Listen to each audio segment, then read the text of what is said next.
Regardons les choses en face. Pourquoi, malgré vos jeûnes, vos prières ferventes et vos dons spirituels, notre marche avec Dieu semble-t-elle parfois stagner? Aujourd'hui, le chaînon manquant n'est pas une onction plus puissante, mais quelque chose de beaucoup plus fondamental. Je vais vous montrer comment vous aimez les uns les autres, et quand j'aurai terminé avec cela, je vous montrerai également les bénédictions de marcher dans l'amour, car toutes ces dimensions comportent des bénédictions spécifiques et uniques qui leur sont attachées. Alors, rapidement, pourquoi l'amour est-il important d'un point de vue biblique? Il y a 10 raisons critiques que j'ai tirées des Écritures qui rendent l'amour important du point de vue de Dieu.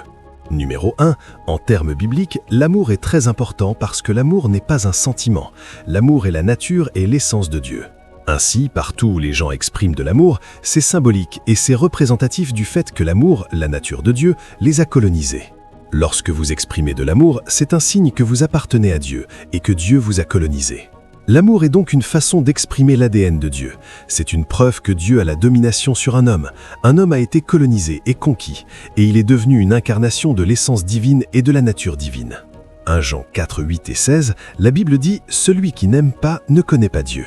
Je sais que vous pouvez citer 1000 écritures, mais la preuve que vous connaissez Dieu avant de me parler de vos rencontres au 3e ciel, la preuve que vous connaissez Dieu, c'est que l'amour s'exprime à travers vous. Il dit que quiconque n'exprime pas l'amour ne connaît pas Dieu.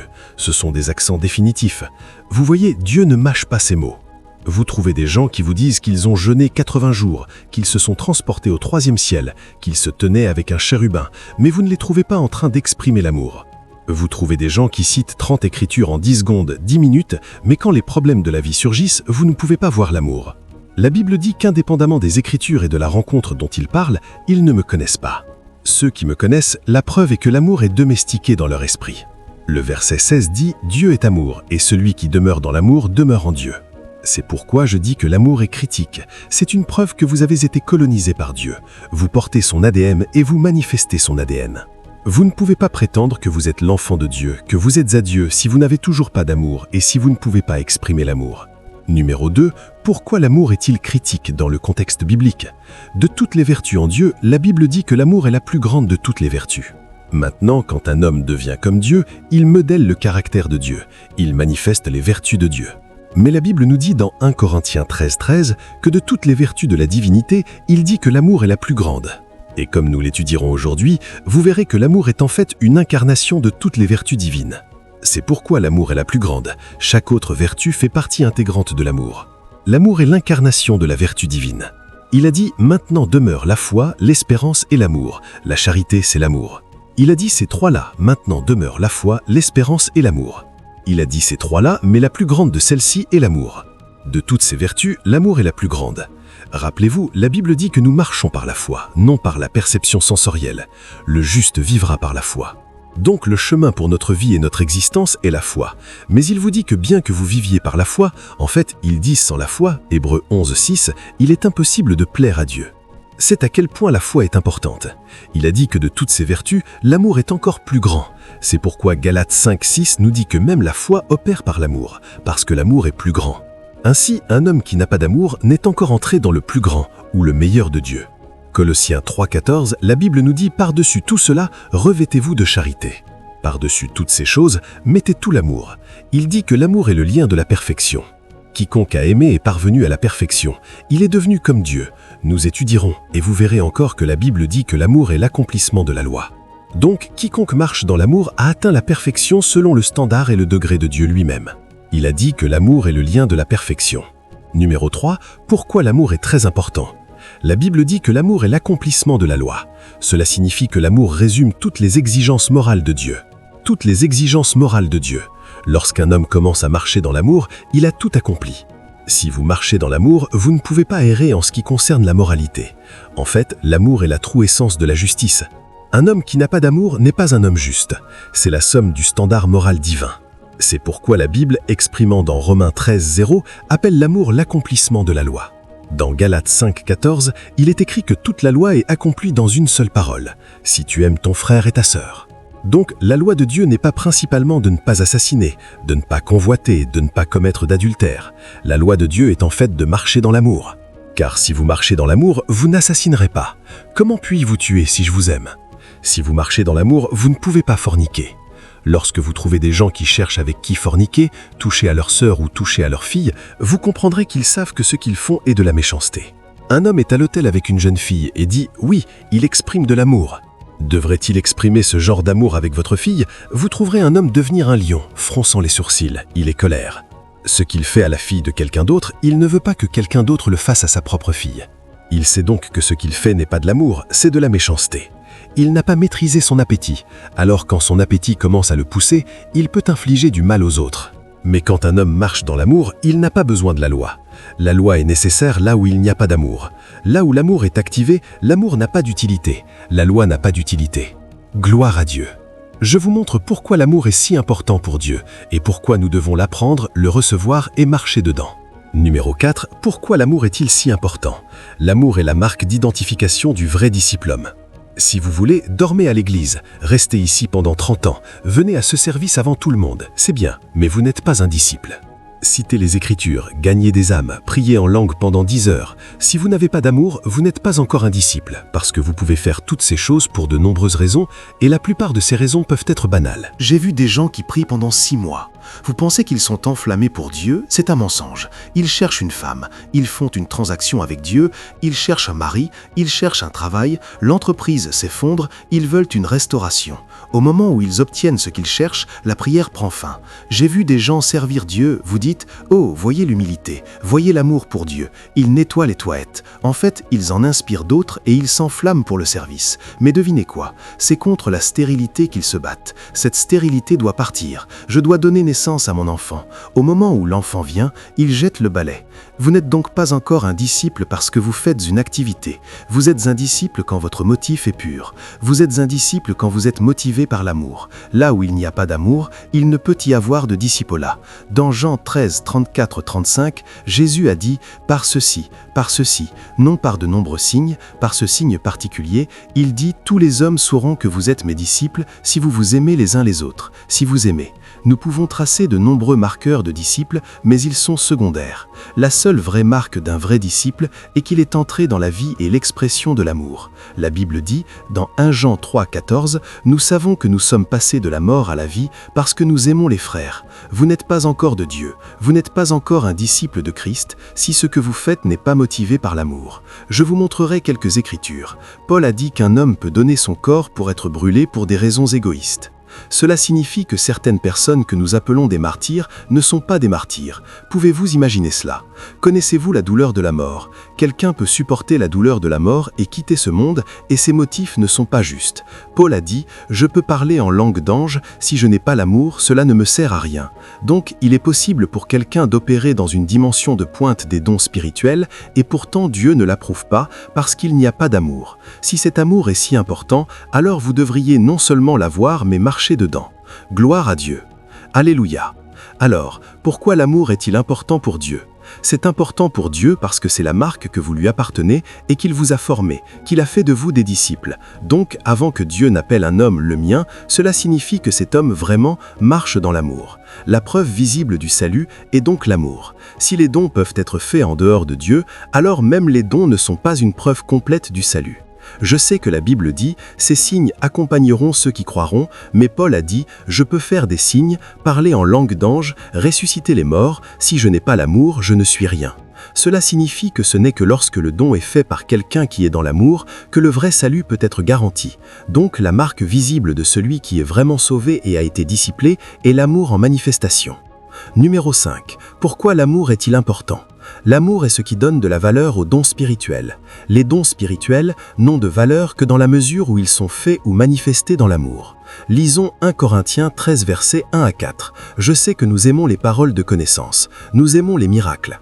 Un de mes fils ici est allé pour une croisade à Kaduna la semaine dernière. Quand il a rugi, des gens ont laissé des béquilles. Il s'est précipité et les a saisis. Vous ne savez pas, ne vous inquiétez pas. Quand vous allez sur le terrain d'une croisade et que vous priez et que personne n'est guéri, vous comprendrez. Quand nous portons des béquilles, vous pensez que vous ne connaissez pas le salut que vous ressentez à l'autel quand vous dites « sois guéri » et que des gens sont guéris de problèmes notables. Ne soulevez pas les béquilles, portez-les haut. Il a saisi les béquilles, il les a soulevées. Cela signifie que Dieu est ici. Nous n'avons pas prié en vain. Notre foi a une preuve. Mais voici ce que Paul dit. C'est pourquoi la Bible, vous devez vous asseoir sur l'Écriture. La Bible a dit, comment Dieu parle, c'est avec une langue bégayante. Il dit ici un peu, là un peu, précepte sur précepte, règle sur règle. Ces choses sont jonchées dans les Écritures. Vous devez les découvrir et les structurer dans un ordre systématique et méthodique pour que cela ait du sens pour vous. Sinon vous courrez avec quelque chose et vous serez dans l'erreur. Jésus a dit au dernier jour, certains viendront à lui et diront, « Maître, nous avons chassé des démons en ton nom. » Il dit, « Je ne vous connais pas, éloignez-vous de moi, vous qui commettez l'iniquité. » Donc chasser des démons et commettre l'iniquité si vous l'avez fait avec un mauvais motif. Gloire à Dieu. La garantie est l'amour. Quand je parlerai les langues des hommes et des anges, si je n'ai pas l'amour, je suis un errant qui résonne ou une cymbale qui retentit. Jésus mon Dieu. Donc certaines des fois où nous nous tenons ici, si vous essayez de montrer que c'est un homme de prière, vous êtes une cymbale qui retentit. Il est allé plus loin au verset 2, il a dit « Et quand j'aurai le don de prophétie, la science de tous les mystères, mystères que nous peinons à accéder, mystères qui portent notre gloire, la Bible a dit que ces mystères sont ceux qui portent notre gloire, et Paul dit « Bien que je comprenne tous les mystères, toute la connaissance, et bien que j'ai toute la foi, de sorte que je pourrais transporter des montagnes, il a dit « Mais je n'ai pas l'amour, je ne suis rien ». Vous savez ce que cela signifie de transporter des montagnes. C'est la foi qui efface le doute. C'est là que certains d'entre nous prient même d'entrer, parce que parfois quand des gens disent certaines choses sur le christianisme, je veux juste aller m'asseoir quelque part et dire « Apportez toutes les choses qui devraient être faites pour vous prouver que Dieu est réel. » Il devrait mettre 5 personnes mortes ici, mettre 20 personnes sorcières, mettre des personnes aveugles, alors je lèverai ma main. Laissez-les tous, laissez l'argument s'arrêter une fois pour toutes. Car Paul dit, même si vous avez ces pouvoirs et que vous pouvez les manifester à volonté, il dit si vous n'avez pas l'amour, vous n'êtes rien. Donc il y a beaucoup de riens dans le corps de Christ. Des riens organisent des croisades et ressuscitent les morts. Ils sont dans l'esprit, ce sont des riens. Vous voyez donc un rien comme un apôtre mondial, un rien comme un prophète mondial. Un rien vient en Rolls-Royce et fait comme ça. Des gens tombent, il dit tu n'es rien. Quand il entrera dans le cadran des angéliques dans les cieux, il supposera qu'ils diront qu'un prince de rang est venu, il passera. Ils ne le noteront pas. Ils disent « tu n'es rien ». Quand un rien passe, personne ne le sait. Que je ne sois rien là où ça compte. Mais la raison pour laquelle vous serez quelque chose est si vous avez l'amour. Elle a dit « Et quand je distribuerai tous mes biens pour la nourriture des pauvres, et quand je livrerai mon corps pour être brûlé, si je n'ai pas l'amour, cela ne me sert à rien. » Parce que même la philanthropie peut être faite avec le mauvais motif, et dans le royaume de Dieu, ce n'est rien. Alors, pourquoi l'amour est-il important? C'est la justification des dons spirituels. C'est ce qui donne de la valeur aux dons spirituels. Vos dons sont inutiles si vous n'avez pas l'amour. Si vous voulez, ressusciter les morts. Si vous voulez, prophétiser. Si vous voulez, connaissez toutes les paroles de connaissance sur la terre, donnez une parole de connaissance à 1000 personnes. S'il n'y a pas d'amour, Paul a dit, ce n'est rien. Numéro 6, pourquoi l'amour est-il si important? L'amour est la preuve de la maturité. Tout croyant qui n'a pas d'amour, peu importe ce qu'il dit ou fait, est un chrétien immature.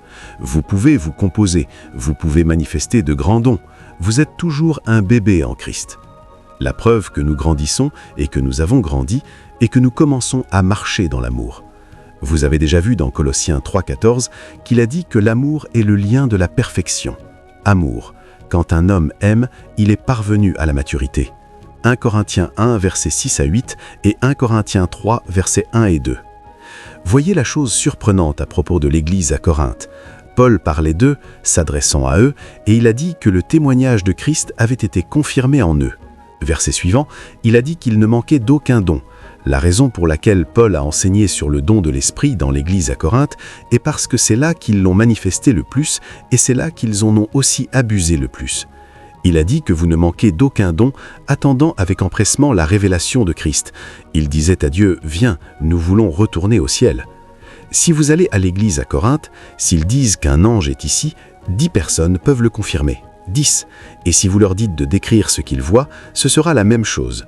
Vous savez, dans notre génération maintenant, quelqu'un frappera le sol disant « Hé, l'ange du Seigneur est ici, l'ange !» Non, ce n'est pas ce que 10 d'entre eux. 10 d'entre eux vous donneront des descriptions différentes, parce que la plupart du temps, c'est de la présomption. Mais ces gars avaient de vrais dons. Mais voyez ce que Paul a dit dans 1 Corinthiens 3, versets 1 et 2. Une église qui avait des dons, de la connaissance, des mystères, de la parole. Si vous lisez la suite, vous allez trouver toutes ces choses. Ils avaient la parole, ils connaissaient les mystères.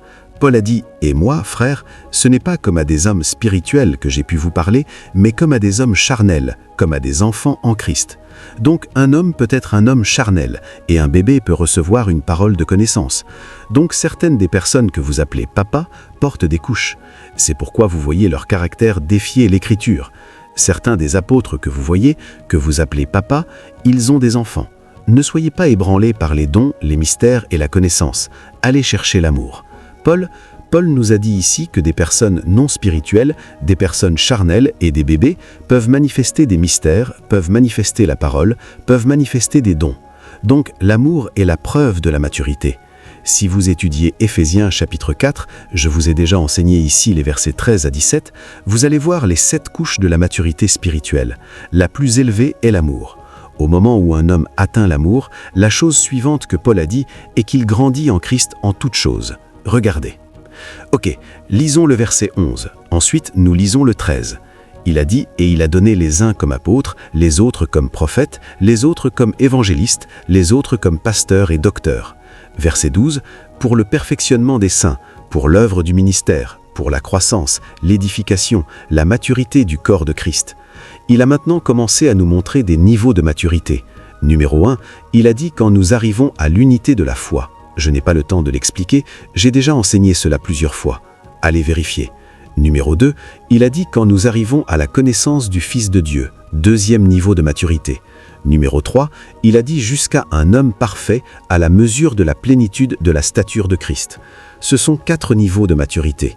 Unité de la foi, connaissance du Fils de Dieu, homme parfait, marcher dans la plénitude de la mesure de la stature de Christ. Puis numéro 5, il a dit de ne plus être des enfants.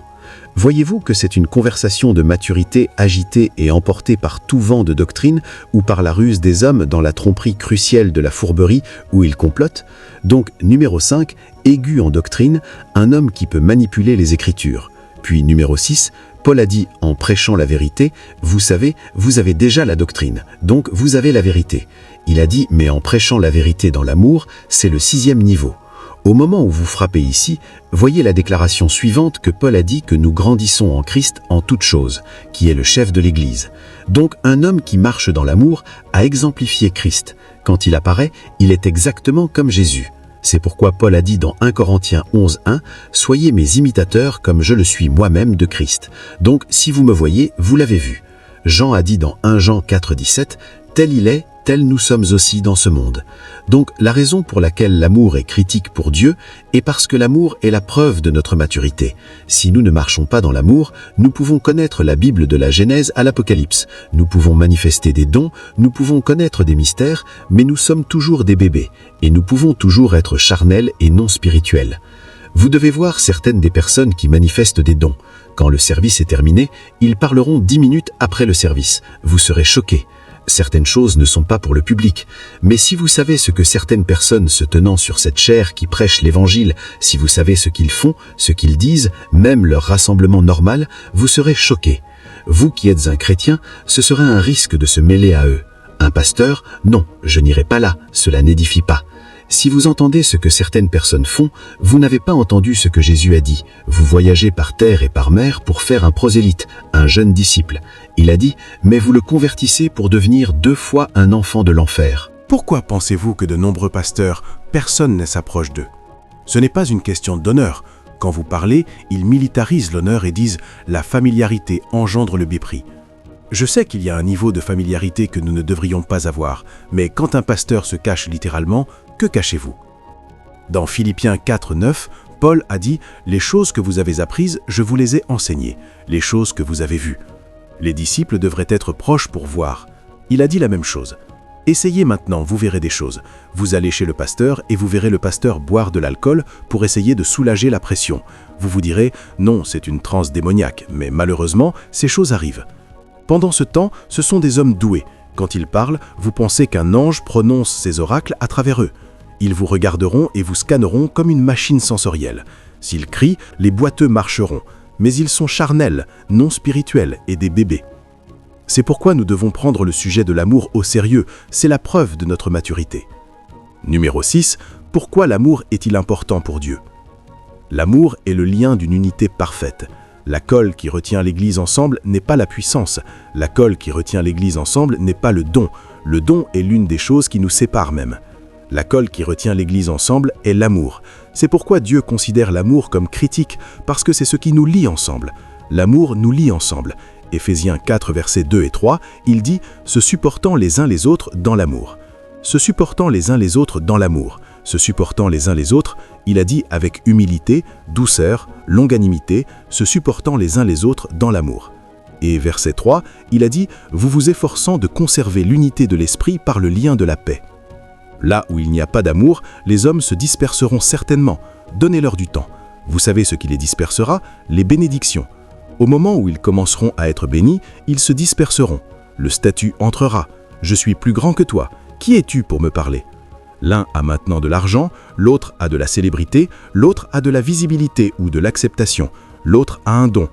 Au moment où ils commencent à être bénis, la bénédiction devient la raison de leur division. Donc une bénédiction devient maintenant une cause dans une congrégation où il n'y a pas d'amour. Je sais qu'au moment où je prêche maintenant, certains d'entre vous disent « Caille, ces gens dehors, c'est ici ». Entrez dans cette chorale, vous verrez pourquoi certaines dimensions ne se sont pas reposées sur nous. Jeûnez et priez 40 jours. Quand vous finissez, 2 personnes se boudent ici. Nous disons des choses qui étoufferont et pollueront toute l'atmosphère. Allez dans le protocole. Entrez dans l'équipe de service ici. Les gens se battent à cause d'une chaise. Une chaise? Que voulez-vous dire? Dites « moi je ne peux pas m'asseoir ici ». Est-ce que cette chaise va vous emmener au ciel? Est-ce que cette chaise augmente votre rang? Enlevez quelqu'un d'une chaise pour qu'il s'assoie ailleurs. Il vous hantera pendant 1 an, c'est-à-dire s'il se lève. Donc la raison pour laquelle nous ne pouvons pas héberger la gloire de Dieu est une chaise. Alors n'est-ce pas mieux que nous venions nous tenir?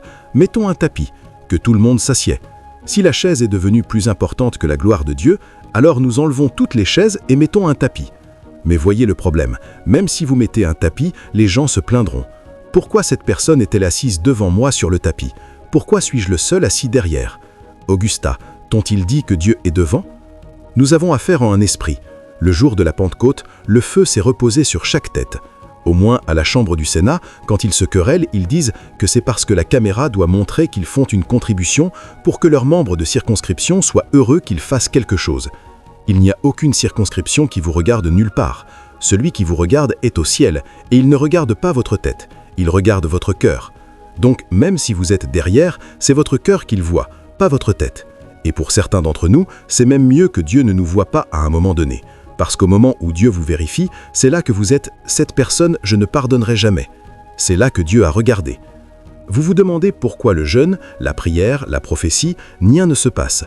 Si vous voyez la quantité de prophéties qui planent sur certaines personnes, la prophétie est maintenant trop lourde, elle étouffe leur cou, mais personne ne se manifeste. Un prophète est venu nous parler un jour, nous prions et il a regardé l'un de nous, il a dit « Ah, je vois des abriers, des tabliers, des manteaux sur ta main. Ils sont plus de 10. L'homme n'en a pas porté un. 10 manteaux. Les manteaux sont devenus si lourds que l'épaule est au point de se détacher. Mais personne ne peut entrer dans le corps. Ne soyez pas comme ça. L'amour est critique pour Dieu. Il l'est. Vous devez le comprendre et marcher dedans. Si nous n'avons pas d'amour, nous nous détruisons nous-mêmes. La Bible dit comme vous vous battez vous-même comme des bêtes, quand vous vous déchiretez en morceaux, parce que cette possibilité existe que si nous ne faisons pas attention, nous nous déchirerons en morceaux et nous deviendrons vulnérables à l'ennemi. Le diable sait que quand nous sommes ensemble, nous sommes invincibles. C'est pourquoi le diable n'attaque pas. Il jette de la discorde parmi nous. Quand nous sommes maintenant dispersés, il a une chance d'explorer. Certaines personnes, même dans la famille, vous vous demandez pourquoi les enfants tombent malades tout d'un coup. Un enfant se réveille, ma tête, il meurt. Et vous, comment le diable est-il devenu si puissant? Vous allez vérifier, mari et femme se boudent depuis 3 mois. Pendant ce temps, notre force est dans notre unité. Dans Psaume 133, versets 1 à 3, il dit « Voici, oh, qu'il est agréable, qu'il est doux pour des frères de demeurer ensemble dans l'harmonie. » Il a dit « C'est comme l'huile précieuse qui, répandue sur la tête, descend sur la barbe d'Aaron, et qui descend jusqu'au bord de ses vêtements. » Absolument partout où il y a unité et amour, l'huile coule. Vous levez la main, des yeux blancs voient déjà. Des choses arrivent, l'huile coule. Dans le verset suivant, il a dit « C'est comme la rosée de l'Hermon qui descend sur les montagnes de Sion, car c'est là que l'Éternel envoie la bénédiction, la vie, pour l'éternité. Donc si vous voulez trouver l'occasion de la bénédiction, trouvez l'occasion de l'amour et de l'unité. N'avez-vous pas lu dans le jour de la Pentecôte, la Bible a dit qu'ils étaient ensemble d'un commun accord. Ce qui a ouvert le ciel n'était pas « pouvons-nous prier une minute en langue ?»